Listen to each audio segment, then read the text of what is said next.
Oh God, Richard, look at that thing. It's almost a filthy version of Adrian. Vivienne Cross's words were sharp as shattered ice, cutting through the night heavy with snow.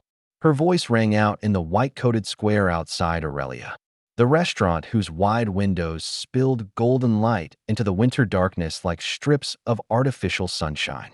Snow fell thick and heavy, each flake spinning in the wind like a blade. But to Richard Hale, the cold outside was nothing compared to the frost spreading from the voice of the woman standing beside him. Vivienne hunched into her $1,000,000 silver mink coat, nose wrinkling, eyes flashing with disgust as she glanced toward a boy crouched on the curb. To her, his presence was a stain on the polished canvas of the evening. A cheap copy of Adrian, she repeated, her tone dripping with scorn, as if she needed to make sure the insult dug deep enough to pierce Richard's oldest wound. Richard remained motionless, a man in his 50s, neatly tailored dark pinstripe suit under a cashmere coat that could not shield him from the chill that made his body tremble. But the shiver in his eyes was not from the winter wind. It was from the name Adrian. The boy on the sidewalk was not begging. He did not stretch out a hand, nor whisper for help. He sat on the frozen concrete, a plastic bucket overturned in front of him, and in his hands, only 2 broken sticks scavenged from somewhere. Yet the sound he coaxed from them was no meaningless noise.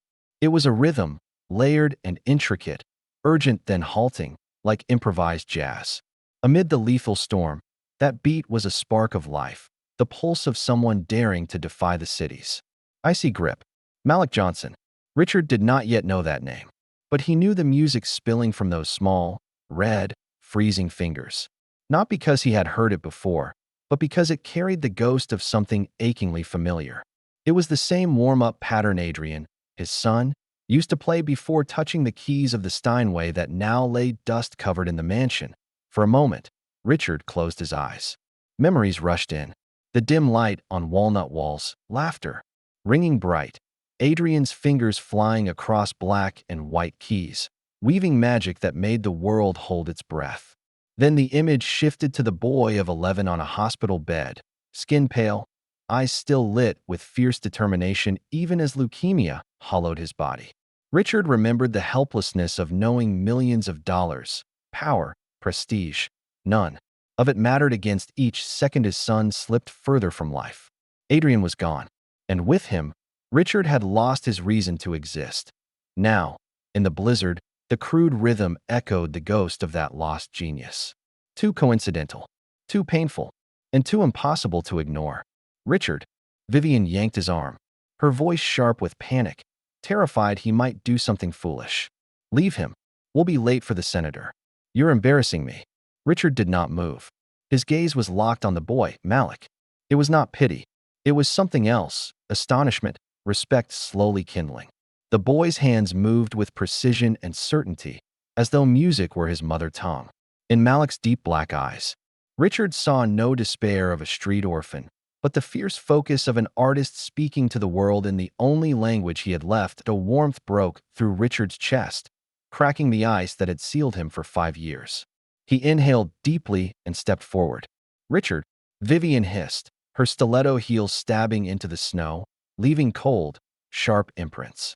Have you lost your mind? But he did not turn back. His footsteps merged with Malik's improvised rhythm until he stood before the boy.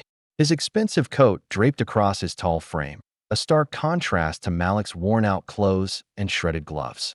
Richard leaned down, not with the familiar question, "Do you have any spare change?" but with one that trembled yet held steady. That rhythm. Where did you learn it? The question fell into the night like a crack splitting the invisible, ice encasing Richard all these years. And in Malik's startled, wary, and curious eyes, Richard suddenly saw a flicker of Adrian, like an echo returning to him through the storm. Malik froze at the question. The 2 sticks slipped from his hands, clattering against the frozen pavement, their echo ringing in the winter night. His dark eyes lifted, deep and wary, yet flickering with a curiosity he could not hide. I just made it up, sir," Malik said, his voice trembling yet strangely composed, a tone that did not match the worn clothes and the torn gloves he wore. Vivienne let out a sharp laugh, brittle as shattered glass. "Made it up? Huh." Richard, Do you honestly believe this childish act? He must have stolen it from somewhere. The streets are full of fakes pretending to be talented just to con gullible fools. Her words were knives, aimed at Malik but cutting just as deeply into Richard's pride. Richard kept his eyes fixed on the boy, shutting out every poisonous syllable that spilled from Vivienne's lips. "What's your name?" he asked. "Malik Johnson, sir." The name rang clear, like a note hitting perfect pitch. Richard felt his chest tighten. Malik did not flinch under his gaze, nor did he beg. He simply stood there, thin limbs shivering from the cold, yet his eyes carried the weight of a stubborn, unyielding dream. Richard spoke slowly, his voice husky with emotion. "My son, Adrian, he loved jazz too. Before every performance, he would tap out a rhythm, just like you did. Your rhythm, it reminded me of him." Malik said nothing. He did not know how to respond to a man in a cashmere coat, speaking of his son with such raw grief. But his eyes softened, carrying a quiet warmth. "My mom, she used to sing in the church choir," Malik whispered. "She taught me how to listen to music, to feel it. Before she passed." The last word stuck in his throat as if saying it aloud might break him. Richard closed his eyes briefly. He understood. That kind of loss needed no explanation. That Vivienne's eyes widened in fury. "Richard, you can't possibly believe this cheap story, can you? A street kid with delusions? Be realistic. We need to go inside. The senator doesn't wait for anyone." This time Richard turned to her. His gaze was not cold, but calm, eerily calm. "What's your dream, Malik?" he asked. Malik swallowed hard, clutching the fallen sticks in his hands. I want to play the piano. A real piano. And one day study at Juilliard." The words came without hesitation. Not a request for a hot meal, not money. A dream so wild, so absurd it could be mocked. But Malik said it with the solemn conviction of someone who knew that without dreams, he would drown in reality. Vivienne burst out laughing, the sound sharp and bitter, bouncing off the snow-covered stone walls. "Did you hear that, Richard? A ragged boy dreaming of Juilliard. That's the most ridiculous thing I've ever heard." She dug her red-painted nails into Richard's arm, her voice hissing with venom. "Enough. Either you come inside with me, or this relationship ends. Choose." The street howled with wind. For a long moment, Richard didn't move. He looked down at Vivienne's manicured hand gripping his arm, a hand polished and perfect, nothing more than an accessory, like the Hermes bag hanging from her shoulder. Then he raised his eyes to Malik, those dark, proud eyes that defied the rags he wore. Richard pried Vivienne's hand off his arm. The motion was slow, deliberate. His voice was low, steady, and sharp as a blade. "Then it ends." Vivienne stood frozen, her mouth open, unable to form a word. Richard turned to his driver waiting nearby. "Frank, take the night off. And take Miss Cross home. She can find her own way." Then he looked back at Malik, his lips curling into a faint, almost tender smile. "Have you eaten dinner yet?" Malik shook his head, eyes wide with disbelief. "I know a place with the best pizza in the city," Richard said, his voice softening into something paternal. "And after that, we'll find you a piano." Vivienne remained rooted in the snow, her eyes blazing with venom. The sight of Richard, this powerful man she had once claimed, placing his cashmere coat around the shoulders of a street boy and walking into the storm beside him was a public humiliation she could not bear. Her hand tightened around her phone, the screen casting a cold blue glow across her furious face. Her story wasn't over. The real battle was only beginning. The snowstorm outside was only a shell. The real storm was brewing in the heart of the city, in an upscale midtown bar. Golden light glowed against perfect martini glasses.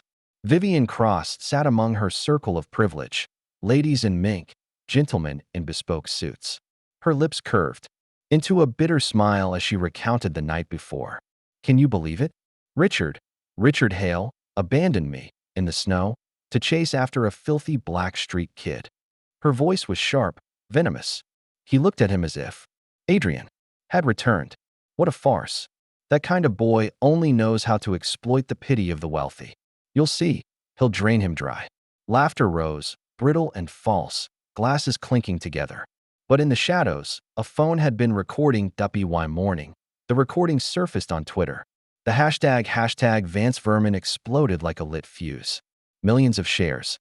Outrage is spreading like wildfire. Vivienne's words of racism and disdain for the poor were laid bare. The dominoes began to fall. Her PR firm issued a statement of termination. Luxury brands severed contracts instantly. A prestigious charity board erased her name from its roster. Friends vanished overnight, as if she carried the plague. In less than 48 hours, Vivienne Cross plummeted from society's heights into its abyss.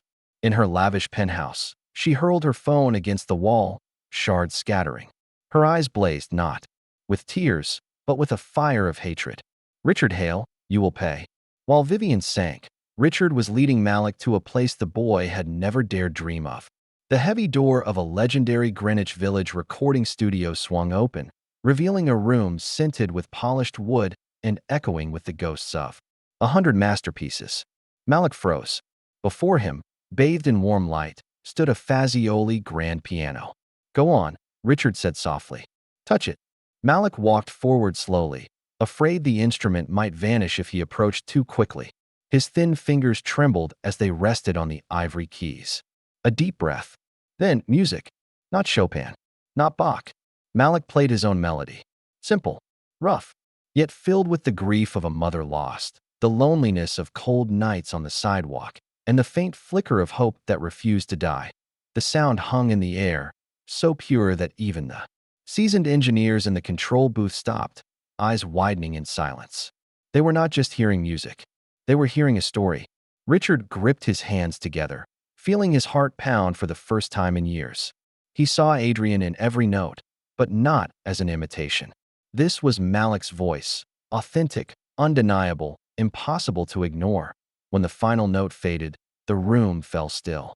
Malik withdrew his hands, staring down nervously. I'm sorry. I don't know how to play famous pieces." Richard shot up, striding toward the control booth, lifting his phone. "Isabel." On the other end, a woman's voice, low, powerful, decisive. "Richard, it's been a while. What do you need?" "Naomi," he said, voice trembling with emotion. "I have a boy here. A talent. Not just skilled. He could change the way we see music. I want him to audition at Juilliard." Officially. Silence lingered. Then, you know the rules. No one simply walks into Juilliard. Richard drew a long breath. "If he fails, the Hale Foundation will fund your department's scholarships. For the next 5 years. Entirely. A gamble worth millions." Naomi Carter, black, head of the piano department, a legend in classical music, chuckled softly. Not mocking, but as if she'd just been handed an intriguing challenge.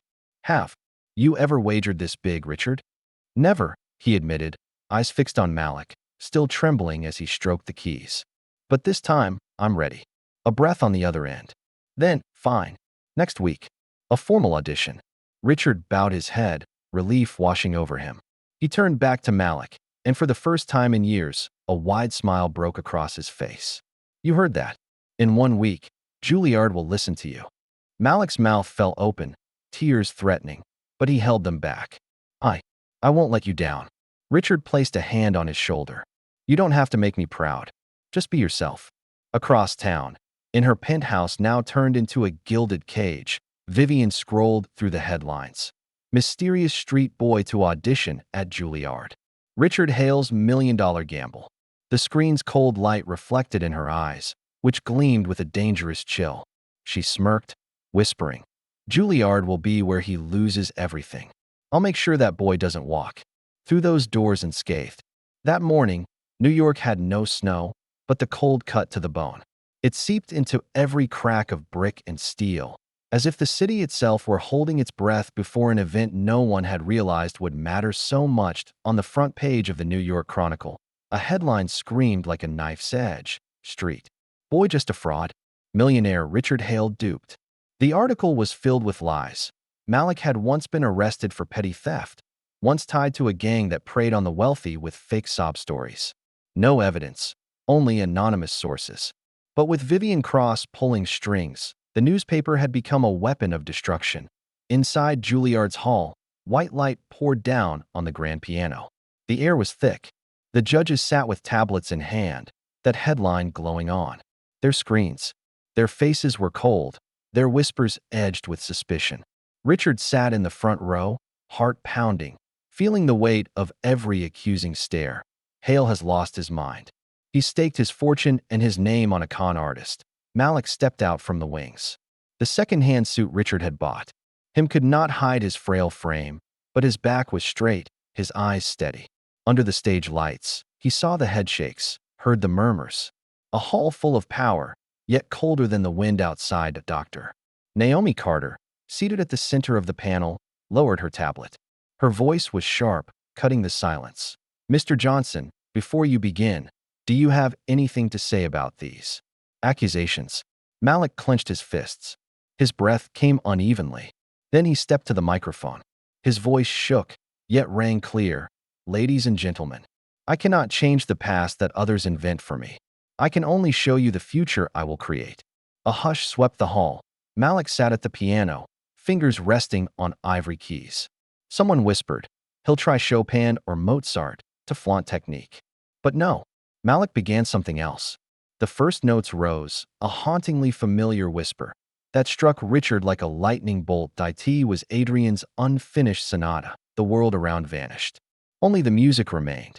Malik replayed the opening exactly as Adrian once had, then reached the place where it had stopped, the point where Adrian had collapsed on his hospital bed, where time itself had frozen forever. But Malik did not stop. He carried on. From that silence of death, he wrote the rest. The music surged like fire from ashes. Pain turned to hope. Loss transformed into power. The sonata swelled, tragic yet triumphant, a hymn for the souls once buried but now rising. Richard wept. Tears he had held back for 5 long years poured unchecked. He rose to his feet, voice breaking, echoing through the hall. That music, it was my son's. Adrian. He never finished it. The hall fell still. The truth revealed. This was no coincidence. This was destiny. Dr. Carter, her eyes glistening, stood. Her hands began to clap. One beat, then another, then faster, stronger. The entire panel rose to their feet. And then, the hall erupted, thunderous applause crashing like a storm. On a television in a dingy bar in Queens, Vivienne Cross sat in a shadowed corner, a bottle of red wine at her side. The live broadcast showed Malik, not a fraud, but a prodigy. And Richard Hale, the man she thought she had disgraced, was now crying with pride. She hurled her glass against the wall, shards scattering, red wine bleeding like blood. In the mirror behind the bar, her reflection warped and twisted. Through clenched teeth, she whispered, "No, no, this can't be," but the world had chosen. And this time, she had lost, utterly, shamefully, with no way back. The Hale mansion stood quietly on the Upper East Side, like a museum frozen in time. For 5 years, Richard had not stepped into the room at the end of the second-floor hall. That walnut door was a gravestone of sorts. Behind it lay Adrian's world, and Richard had never been strong enough to touch it. Tonight, he stood before it, key trembling in his hand. Malik stood just behind, wide-eyed, barely daring to breathe. Richard inhaled deeply and slid the key into the lock. The door creaked open, the hinges sighing like the breath of memory. The room was unchanged. Dim light fell across the jazz poster Adrian once pinned to the wall, the stacks of music books still piled on the shelves, the Steinway draped in a thin shroud of dust like a funeral veil. Here, time had never moved. Richard walked slowly in, his trembling hand brushing the piano's surface. Dust rose, glinting in the lamplight like tiny souls stirring awake. He sat down, exhaling softly. Malik said nothing. He understood this was not a place for noise. He stood still, a witness. Richard opened a drawer, drew out a sheaf of yellowed pages, Adrian's unfinished notes, scribbled in hurried handwriting. He set them on the music stand beside the freshly copied score, the one Malik had completed on the Juilliard stage. Past and present, loss and rebirth, lying side by side on the same piano. "He would be very proud of you," Richard said quietly, his voice no longer the whisper of a broken man, but the calm of a father who had finally learned to let go. Malik stepped forward, laid his small hand on the keys, then turned to Richard. For the first time, he did not call him sir. "We will make him proud, Richard." The words "we will" ring through the room, carrying the weight of a promise. A new family, not bound by blood but by music and compassion. Malik sat at the bench. He did not play the triumphant sonata. He placed his hands down and let another melody flow, a lullaby. The one his mother used to sing on long winter nights, when the roof leaked and the wind howled. Simple, unadorned, yet filled with love and longing, the music filled the room. Richard sank into his old armchair, eyes closed. For the first time in years, the house no longer echoed with heavy silence. It was alive with sound, not of mourning, but of peace. In the corner, a photo of Adrian smiling brightly, eyes lit like sunshine. And in Malik's music, that smile seemed to live again. Days later, the headlines roared. Street boy turns prodigy. Juilliard opens its doors to Malik. Johnson, Richard Hale, from cold businessman to second father. And Vivienne Cross? She disappeared from the news, not because of new glory, but because no one cared anymore. The world did not need to scream to punish her. Oblivion was the cruelest sentence of all. In Adrian's old room, the music still played. Malik performed, Richard listened. No more words were needed. The story did not end with defeating Vivienne, nor on the Juilliard stage. It ended here, in a room where a lost soul found its continuation, and two living ones found a home. Justice is not about seeing the wicked fall. Justice is giving a voice to a talent, so that voice can heal the deepest wounds. The music faded into silence, a silent melody. Yet in that silence was everything: loss, hope, and a love reborn. You see, sometimes justice is not in punishing the guilty, but in the moment a street boy is given the chance to speak his truth. Malik did more than play music.